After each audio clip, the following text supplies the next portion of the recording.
Hello, everyone. Thanks for tuning into this episode of Zero Dha Educate. In this episode, we have a really special guest.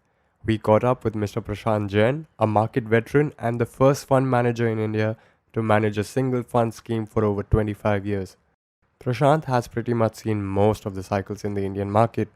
In this wide ranging conversation, Prashant speaks about his journey into the markets, his research and investment philosophy, the evolution of Indian markets, using macros in investing, current market valuations, and much more. The number of insights that Prashant shared were tremendous. Please enjoy this conversation with Prashant.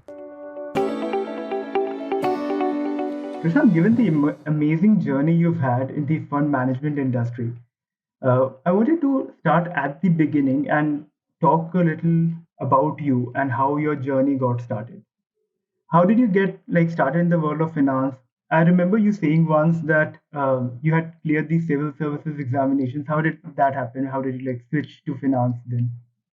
Well, that's a long story, and I don't think it will going into that here. But suffice to say, my entry into this world was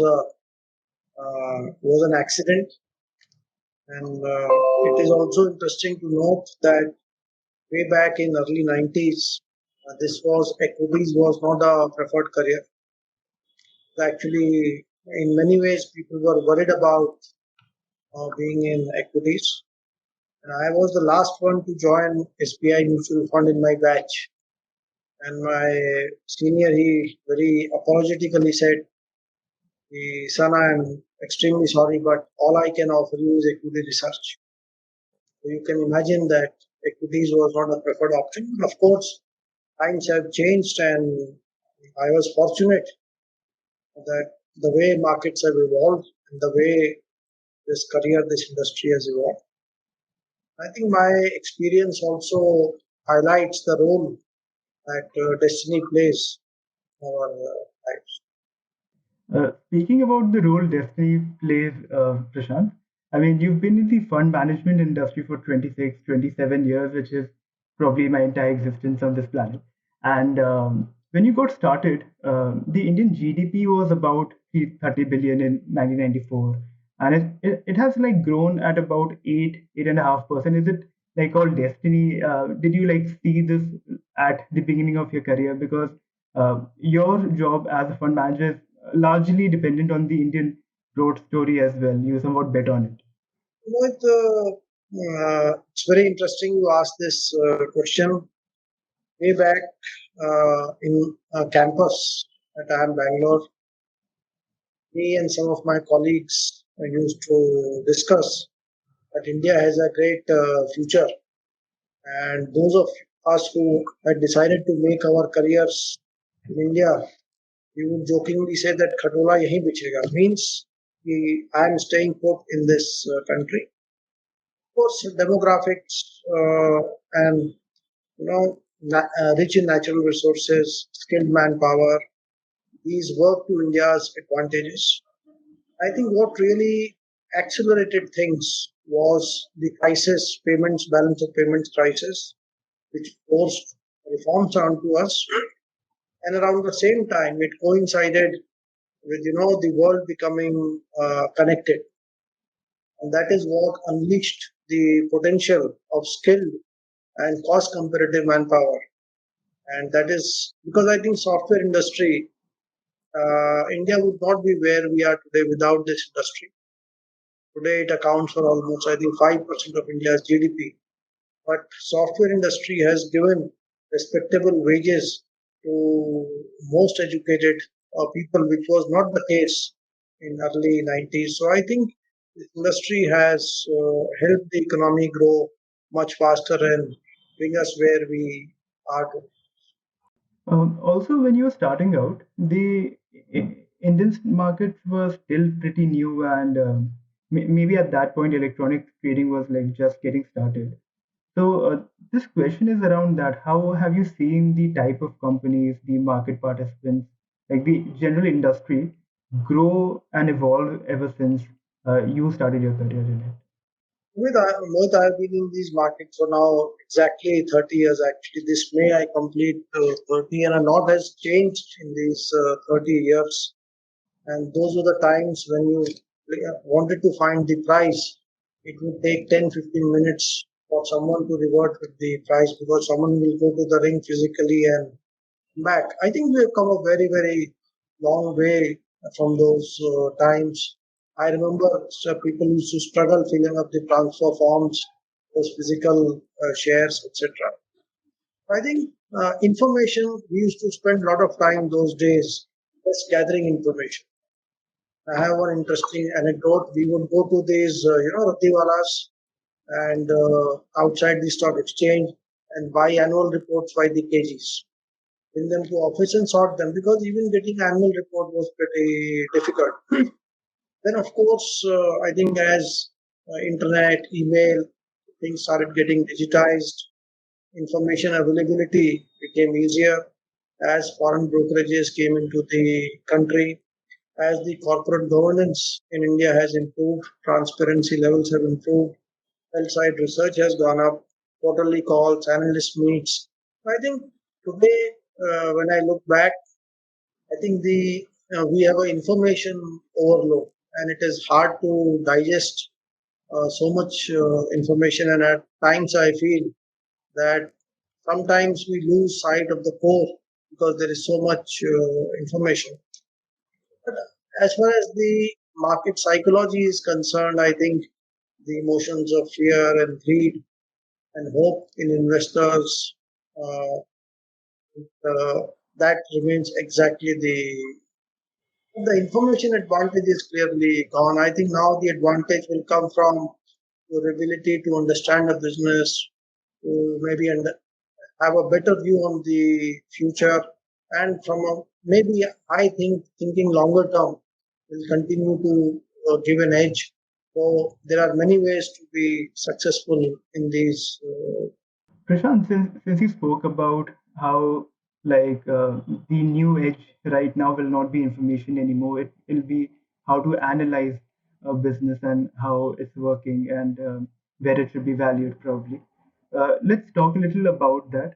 So on the research process like that you have formulated and you have perfected over the 3 decades of your work, you've bought and sold great businesses, and maybe you've also bought and sold some not so great businesses.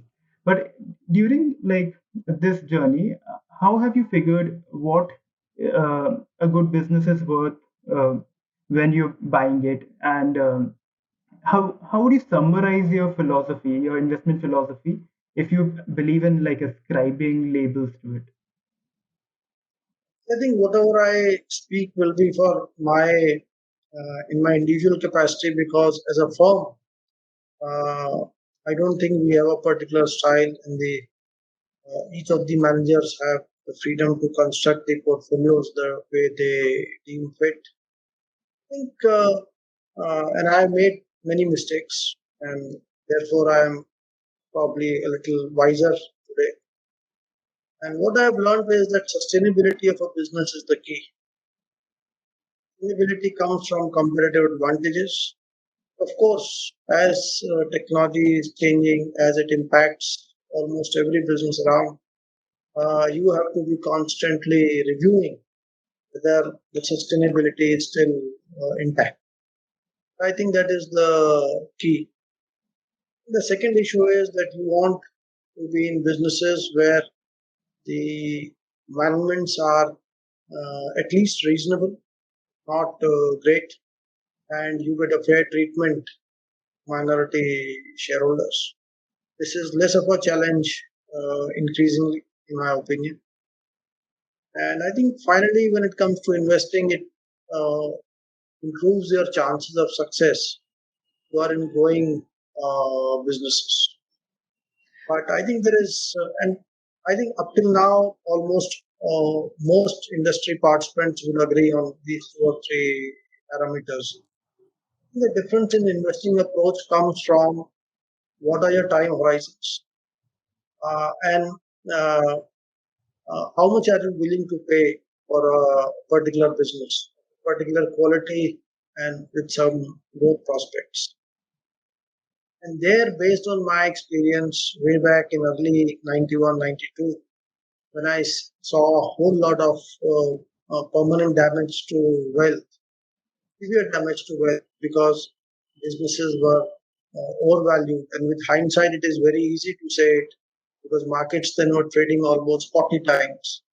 They people start getting worried at 20x. But I think right then it was very difficult to figure that out, but it caused massive permanent damage to wealth.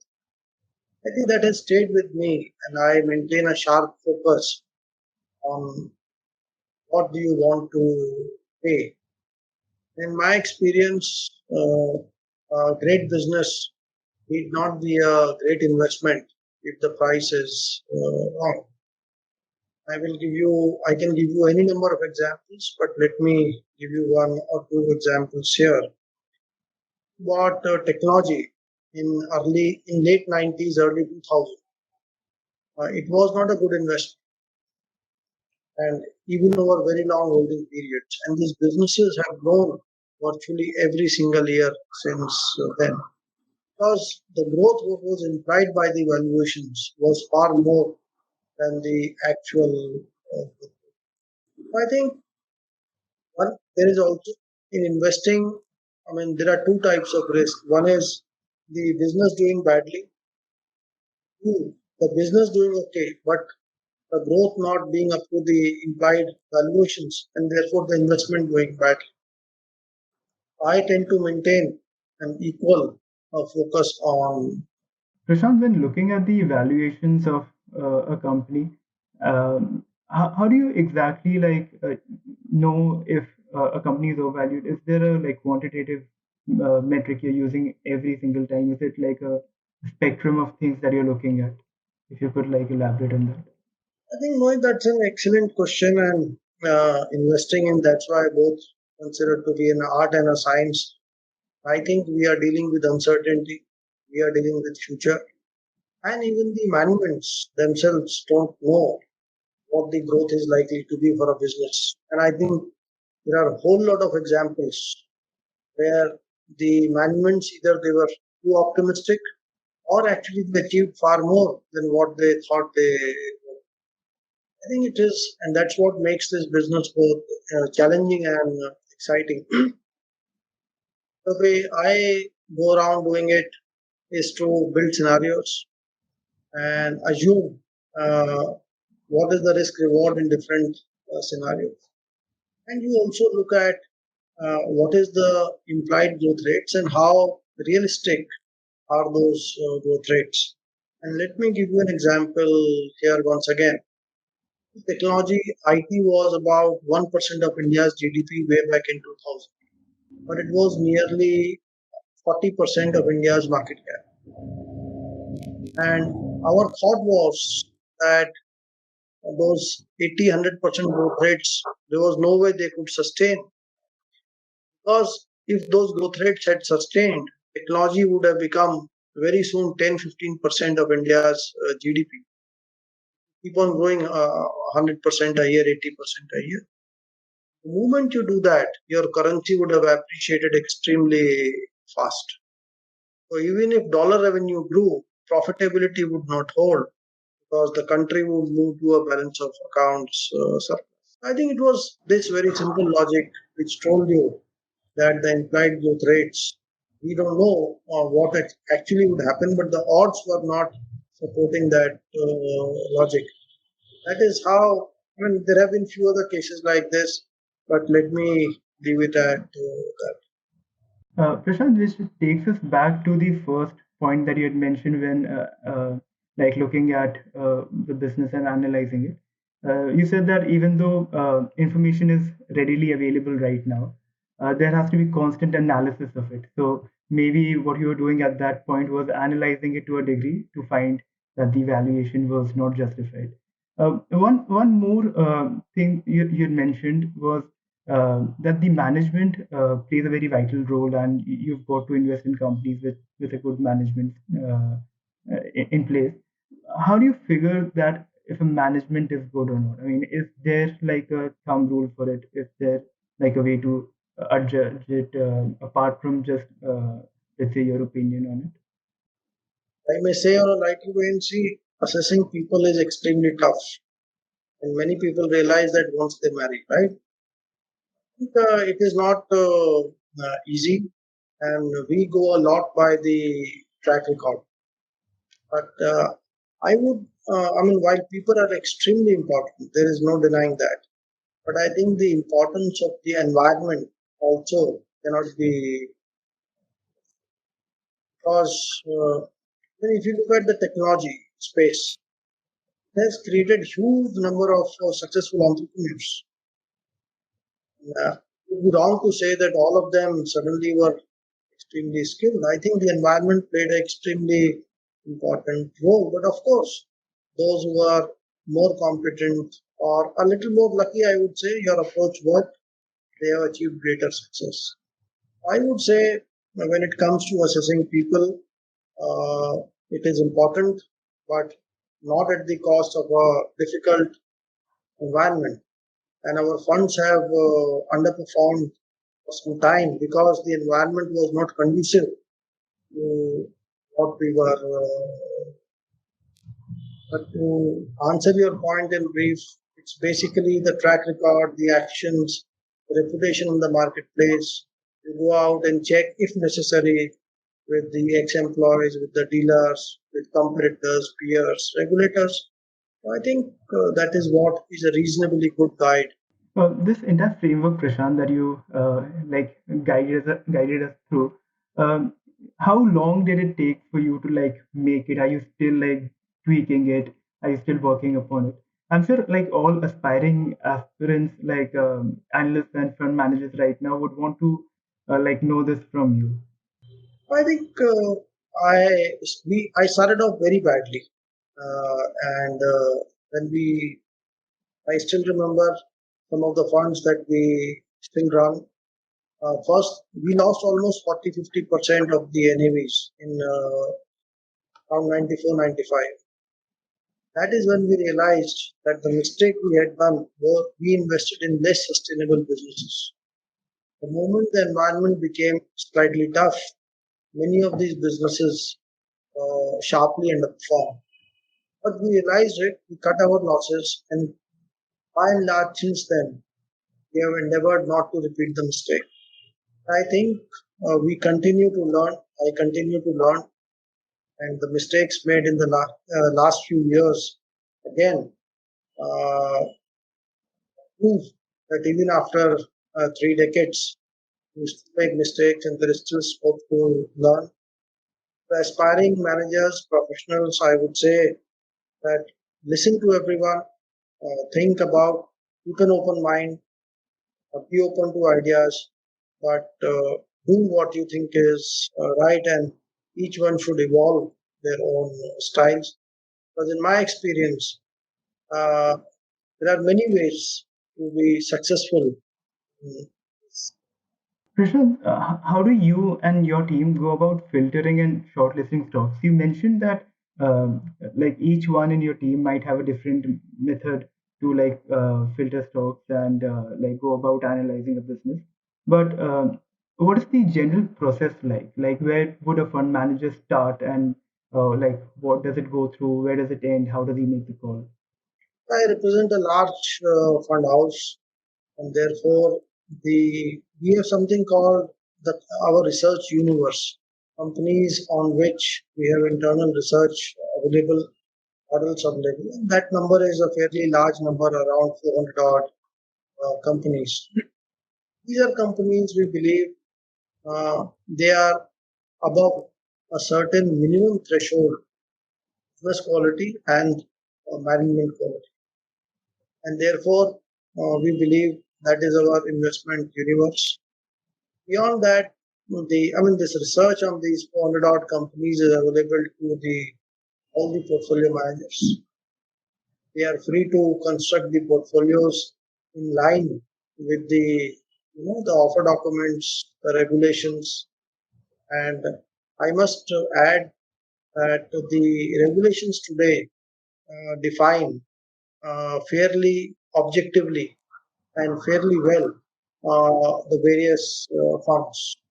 I think these are fairly clear-cut positions that the respective funds have, and the PMs would construct portfolios in line with that mandate.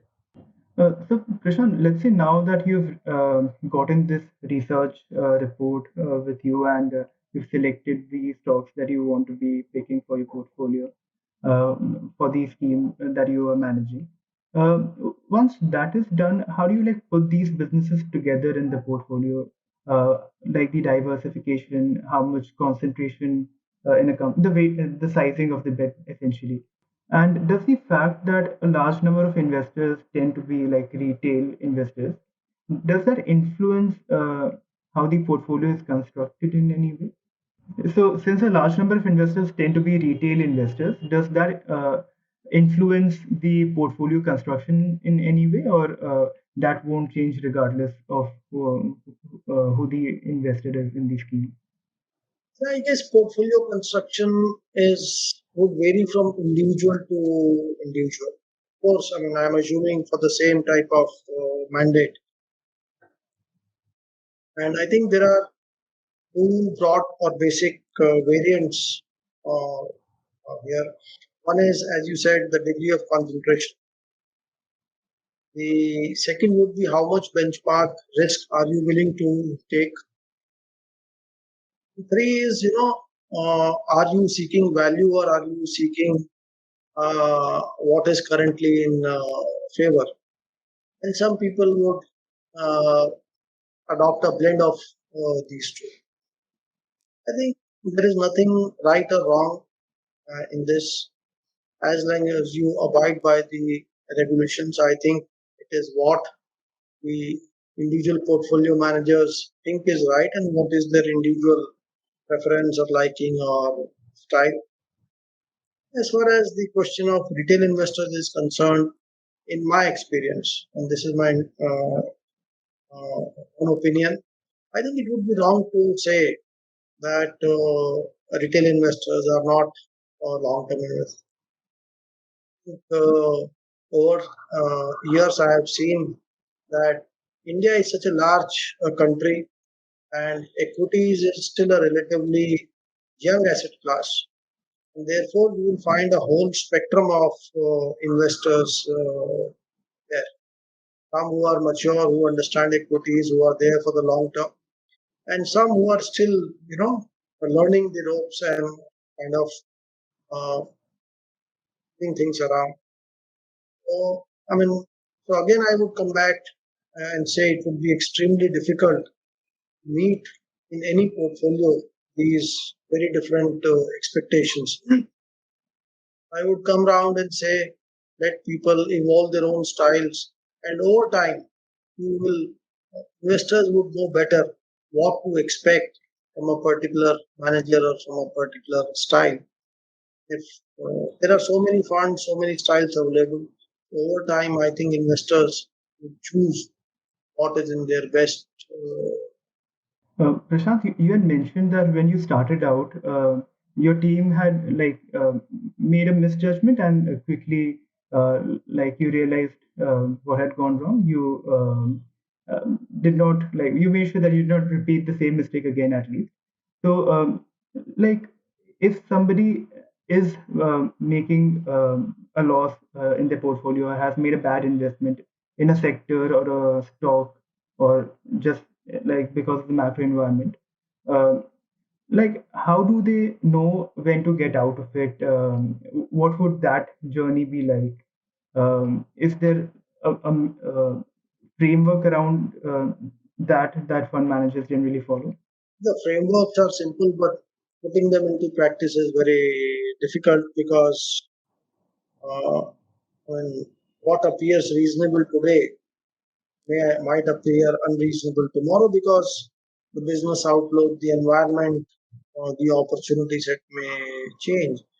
But very broadly speaking, uh, I think mistakes would come from two or three broad areas. One is the whole markets have gone down and uh, lead to some temporary losses, but over time we have seen that the index moved higher in line with the nominal GDP growth. So I think if you wait it out, that should correct itself. The second is if the business fundamentals have deteriorated and there are, I mean, there could be a situation where the deterioration is temporary. Let's say the large corporate banks, the environment was extremely difficult and we were hoping the NPAs will resolve in 1 year or 2 years, but it took 3 or 4 years. But you know the business is strong enough to weather this and this environment will improve over time. We take three instead of one, but I think it is reasonable view. In such cases, I think it would make sense to wait it out. I have seen in many cases you don't earn anything for 5, 6, 7 years, but suddenly the next 1 or 2 years make up for the entire holding period. On the other hand, if the deterioration in fundamentals is such that it is hard for the business to recover, then I think it would make sense to move out of that space. And here I have learned the harder way. And in the last few years, in the difficult environment, one mistake I made was that you were hoping that the leveraged businesses would come out of the difficult environment, but they were not able to do it. Either the companies went bankrupt or the equity capital was diluted sharp. I think if you are merging financial risk and adverse business environment, one should be really. Uh, I think the third source of mistakes would be from overpaying for a business. Business is doing well, but the cycle has changed, and what was a preferred sector until yesterday is now giving way to something else. Here, I think it would make sense to revisit the valuations because it is no more a preferred sector. So I guess objectively one should evaluate that at the current prices the business the valuations make sense. If yes, one should hold on. If no, then I think one should at least use exposure. But as I said earlier, there are no hard and fast rules, and we are dealing with uncertainty, business uncertainty, environment uncertainty, markets uncertainty. Broadly, I think this is what I would like to. Uh, Prashant, you mentioned that in terms of the macroeconomic mistakes that can happen, even generally, what are your thoughts on using macroeconomic inputs like in the entire stock or sector, or even like uh, macroeconomic like timing selection process? How big of a factor would that be? I think it's an important factor, and top-down does influence business conditions, as I emphasized earlier. That the environment plays a very important role in the businesses. Challenge is that it's very hard to forecast macroeconomic condition. Time and again, I have seen that it is past.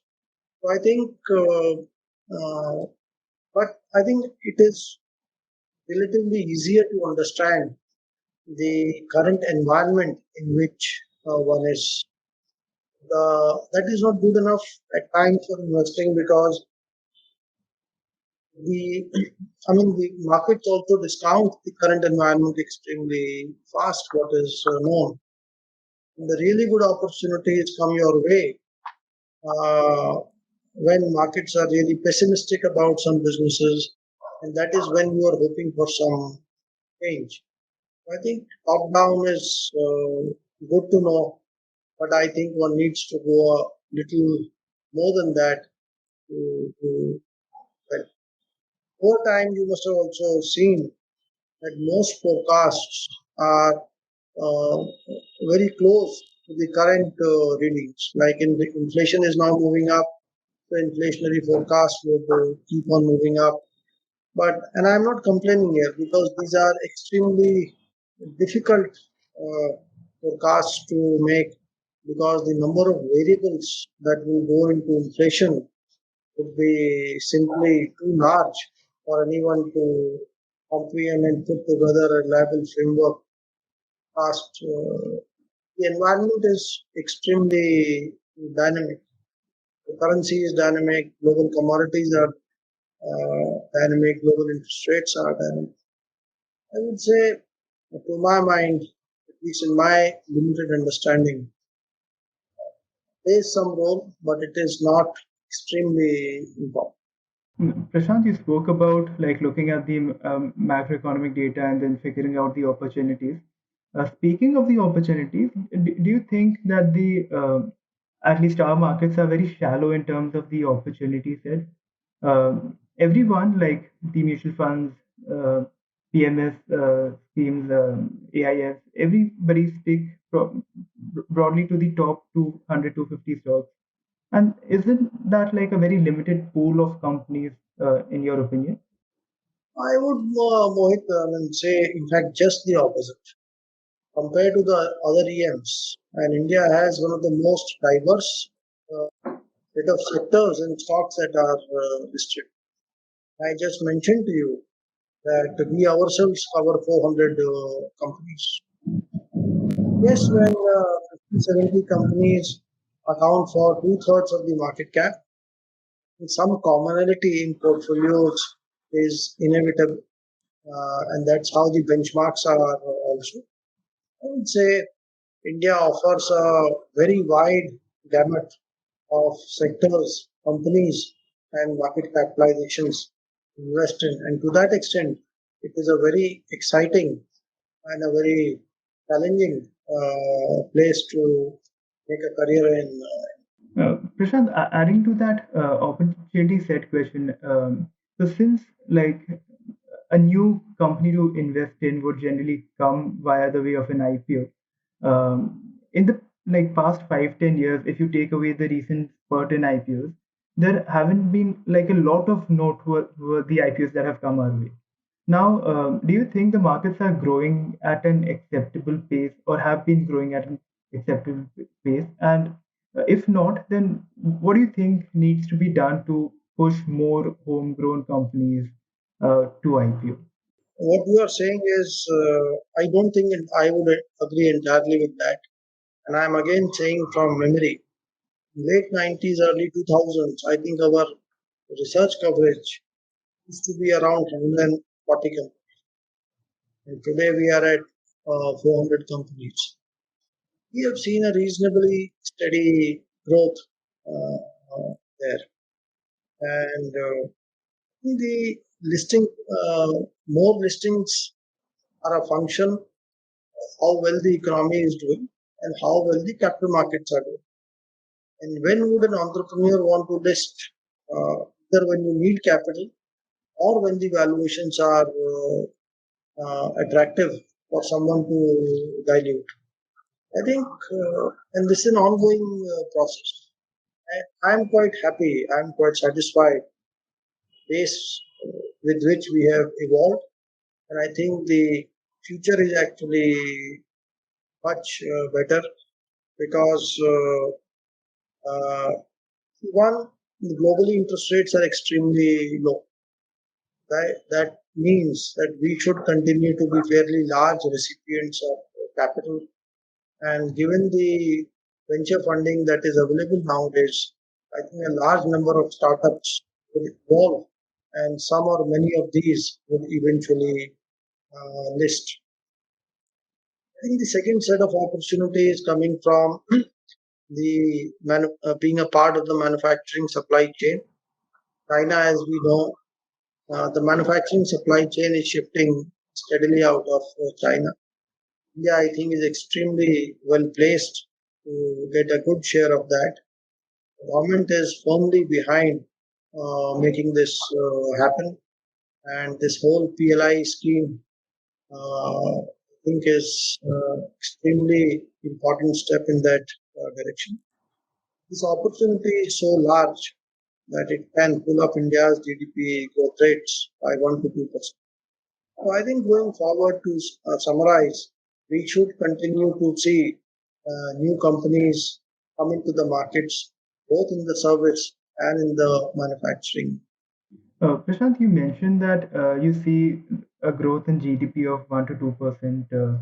like if you had to take a call, I mean, I know prediction is like very difficult in the markets, and j- just like a general understanding of how optimistic you are on the India growth story. If you had to put a number on it, like a range maybe over the next 10 years, how much our GDP would grow, uh, what would that number be? This is extremely difficult to forecast. Even 1 year forecasts are difficult. I think for an investor, it is more relevant to take a right view of the direction. I think I am very optimistic on the direction from the same 2 or 3 reasons. One, globally interest rates are so low, huge amount of capital wanting a place to get invested, and India offers good opportunities both on the infra side and on the startup side, apart from the capital market. And India can absorb large amounts of capital to develop infrastructure. Given the low costs, this is fairly good capital, long-term capital. That is one source of growth. The second is, as I said, the manufacturing outsourcing opportunities opening up for India to aid growth rates. And apart from this, when this happens, of course, we have more incomes and consumption should continue to. If I were to put a number, I mean, I would say our growth next 10 years should be higher than the last 10 years, uh, assuming that globally interest rates don't move up too sharply or too early. And one thing I think we should not forget, the reforms momentum that India is experiencing now is probably the best after early 90s. And see in this budget, the word used was privatization. Earlier we used to refer to it as divestment. Now we are saying boldly privatization.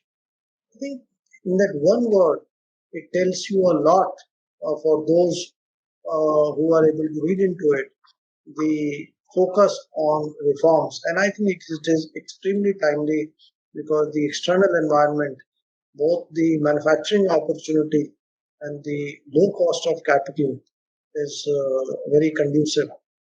Prashant, I also want to get your thoughts on some broad narratives that are currently relevant in the markets.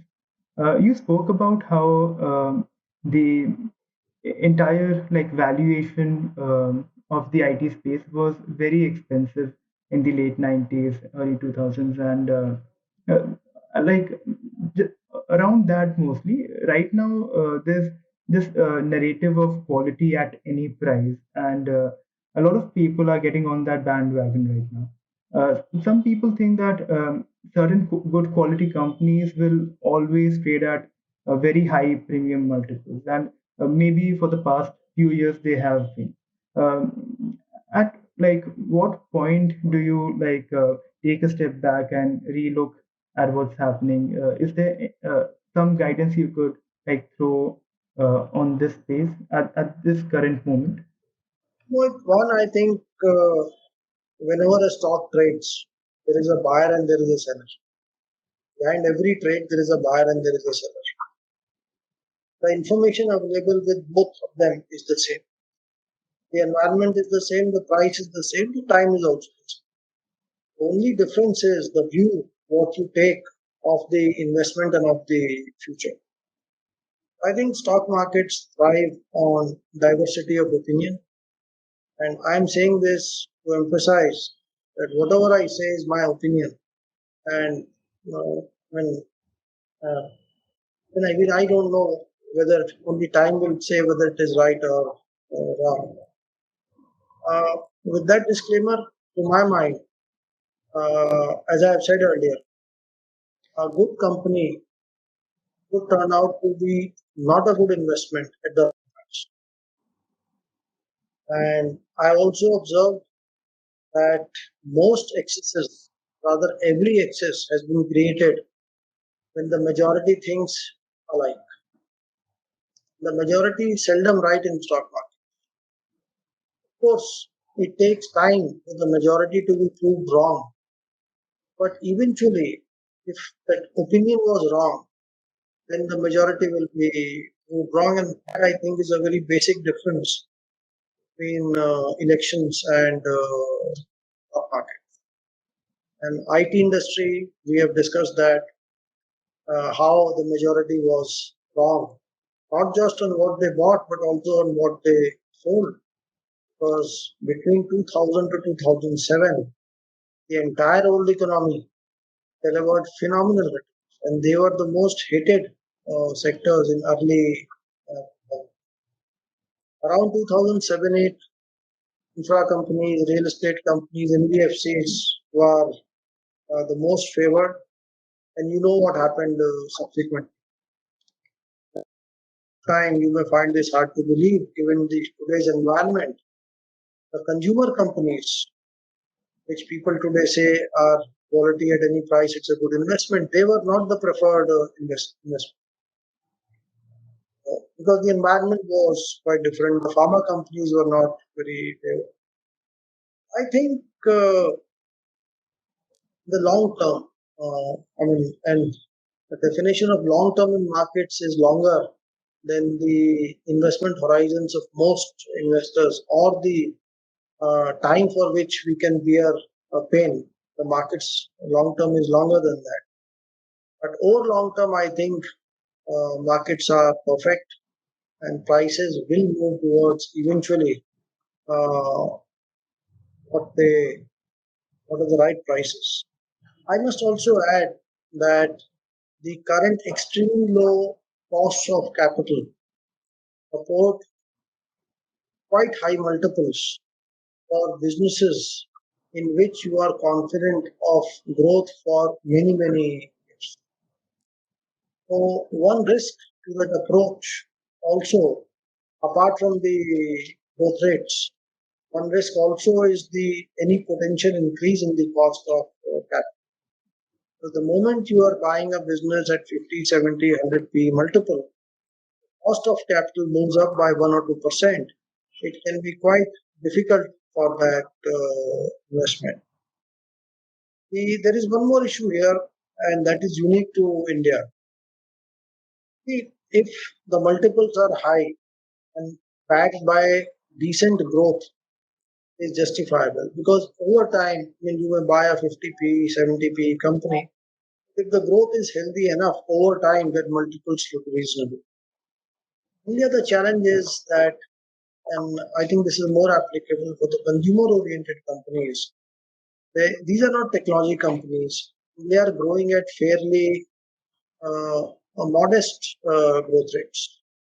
Look at the last 10 years. Some of the companies which are trading at very high multiples, growth rates are not able to justify the current. I think last few years, one, the interest rates were low, and two, there was scarcity of earnings growth most other sectors because of various challenges in the environment. I think as we move ahead, as cost of capital has is low, liquidity is good, the asset quality pains are behind us, and profit growth is becoming more broad based. I think that is one more factor to keep in mind that this high multiples or not as high growth rates may become less attractive, appealing when growth is available in other pockets as well at much cheaper. Prashant, you mentioned that whenever there's a buyer-sell transaction happening, there's a buyer and there's a seller, and both of these people with the information they have opinions. Now, like something tangential to that, in terms of the style of investing. So, let's say in the past few years, people have been debating whether active or passive investing is more fruitful. As an AMC, like at HDFC MF, you have a few passive funds, even though like you are predominantly active oriented. How do you think about this debate, like personally, and what do you think investors should think about it? Well, I don't think there is any debate here. It is not an election that you have to wait you can vote for only one party. It is not like that. It's like going to a restaurant and you can, in a thali, you can eat three, five, seven dishes.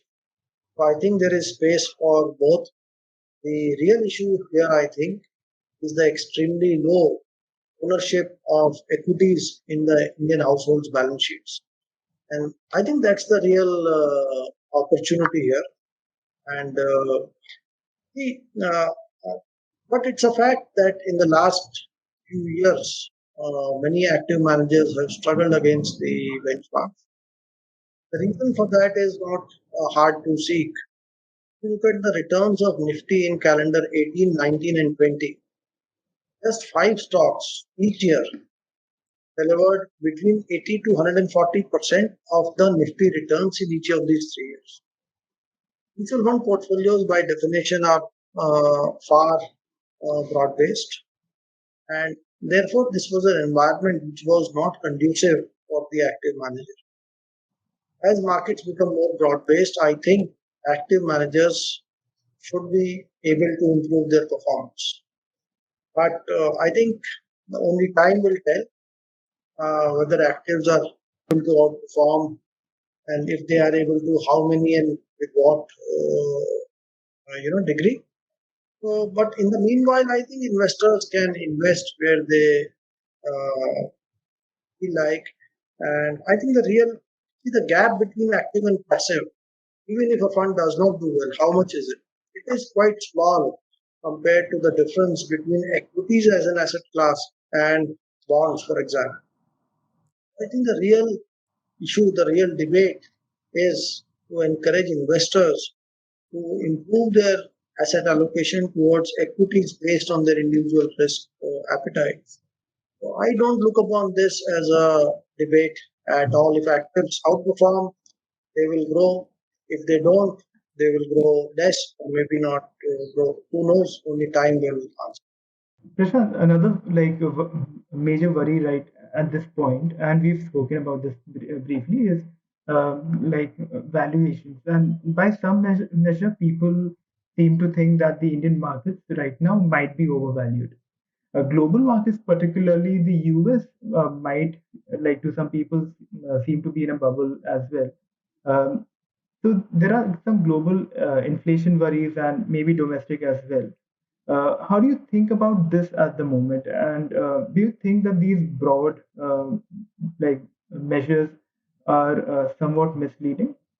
Let me limit my comments to Indian markets because uh, hard for me to with confidence on markets outside India. But for the two reasons. One, cost of capital has very important to markets outside India because it's extremely low.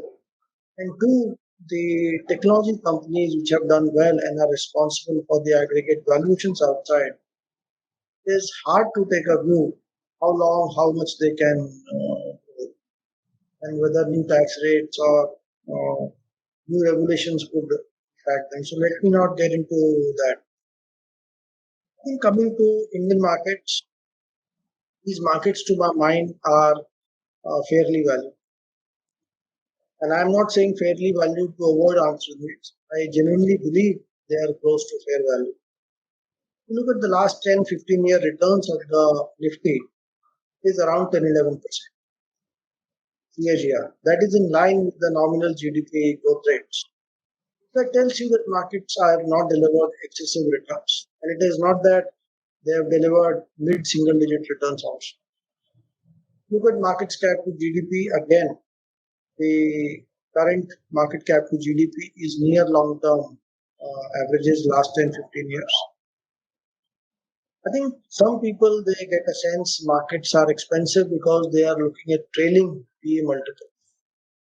Please bear in mind that India's profits to GDP was near 8% in 2008 and it fell to a low of 2%, I think 2 years back. Now, when that 8% was an aberration and this 2% also was an aberration. When businesses are making suboptimal profits, the PE multiple is not the best of indicators. But I think market cap to GDP is a more reliable indicator. and which is indicating fair valuations. If you have to look at PE multiples, look for 1 or 2 year forward PE multiples that again are suggesting reasonable multiples, especially given the current low costs of. I think Indian markets broadly are fairly valued and they should track nominal GDP growth rates over next few for the medium to long term. Inflation, I don't think is too much of a worry for equities because moderate degrees of inflation are, equities are a hedge against inflation. What is inflation? It is companies increasing prices. So equities give you real returns equal to real growth, and inflation is a pass through. But of course, excessive inflation can be adverse, but I don't think we are expecting that. Prashant, a slightly different question now, like away from what we have spoken so far. What would your advice be to somebody who wants to be an analyst, a portfolio manager, or a fund manager?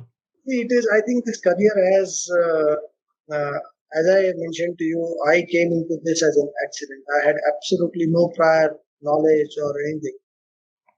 I think don't get carried by, uh, you know, uh, if you are making a career choice, look at the average outcomes. Many people move into cricket or media because they are looking at exceptional outlier outcomes. I think to judge the real merits of a career, you must look at the average. And let me not say more than that. All I would say is the average outcome here is good, but the variability is much, one should be prepared for. Prashant, a little bit about you before we conclude. So, how do you personally invest? What is your personal investment philosophy? I'm sure, like you must have had your fair share of mistakes also, and we've spoken about a few. What have you learned over the years? It's a really simple, Mohit, and I have kept life extremely simple personally. So I have last 2 decades, all my money is in my own. By and large, I have been significantly overweight equities. I've had very limited investments in whole real estate or fixed income, but I would not recommend that to everyone. And because personally, I've been extremely patient and extremely tolerant to volatility. I think before asset allocation is the key for any investor, and it is a function of one's individual tolerance for volatility and time. Prashant, are there any investors who you admire and who you look up to? A lot of them, and both I learn from everyone, or at least I try to learn from everyone. And I think almost everyone around you has the ability to teach something to you if you are in a mood to observe and listen. So it's a very long list of people, and I've learned from many, many people. I genuinely think that. Uh, Let me not take any names, but of course, all the famous names who are up there, and many more who are not commonly known, who are not well known, learn from a whole lot of. Could you name a few books for us, like some books that you enjoy reading or investing that you've learned from? I think one I've read many books and I don't have a great memory about names. So let me still try and suggest some names. There's one book by Peter Bevelin, All I Want to Know Where I'm Going to Die, that I never go there. I think it's a very good book, both for investors and non-investors. Uh, there is another one, The Most Important Thing by Howard Marks. I learned a lot. Very simple book, but really good. I think there is, which is that famous book by Taleb, Fooled by Randomness. I think it's a very powerful, very simple book. And I think Morgan Housel recently wrote a book, The Psychology of Money. That is a book which all of us should read. It tells you a lot about life and also about investing. How to strike a good balance between the two. I think it's a very good book for even those who are not wanting to make a career in. Thank you, Prashant. Thank you for doing this with us. I mean, there were lots of takeaways for me personally, at least. I'm sure everybody who's listening to this, watching this, they have a lot of takeaways as well. Thank you. Pleasure. Huh? Thank you. Thank you for doing this, Prashant. Thank you. Okay. Pleasure. Views expressed are personal and based on current market conditions. Actual events or results may differ. Returns are not assured. Listeners should take professional advice before investing. This is not a solicitation or investment advice to buy or sell any scheme or any security under any sector. Sectors mentioned are for illustrative purposes only. Mutual fund investments are subject to market risks. Read all scheme-related documents carefully.